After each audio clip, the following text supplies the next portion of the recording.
Okay, this is the next video. We have to connect on 74LS04 and 74LS08. How is the connection?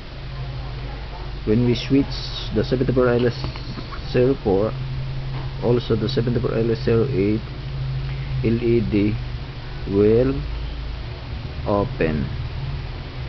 Then we have to demo this. First thing first,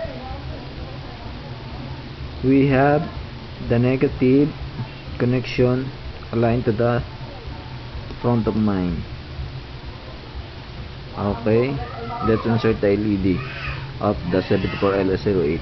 74LS08 LED will go to the third pin of the IC. Okay,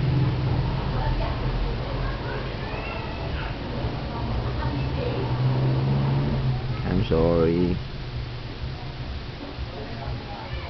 The long pin of the LED is the positive. Okay, and we have to have a connection. First, we have a switch, one for the positive, second one for the negative. Okay, negative, and the middle is for the first pin of the 74LS04 IC. Now, the connection is, we have to use a second switch, positive and then negative. The middle of the switch is placed for the second pin of the IC of 74LS08, and then we have to use the connection for the 74LS04 and 08. This we have to make a jumper.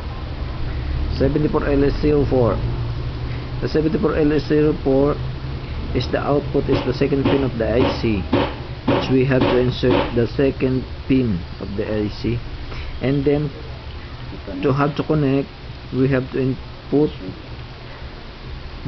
the connection for the first pin of the IC of the 74LS08. Now we have to test if it's okay. Connect the battery. Negative. Connect the battery. And then the positive. Positive. Okay. And then we have to switch the 74LS04 first, because it is the main switch for the two LED. The two LED is open, and then we have a two switch. When we off this, 74LS08 LED will be off, and then when we open it, it open. But what if we switch off the 74LS04?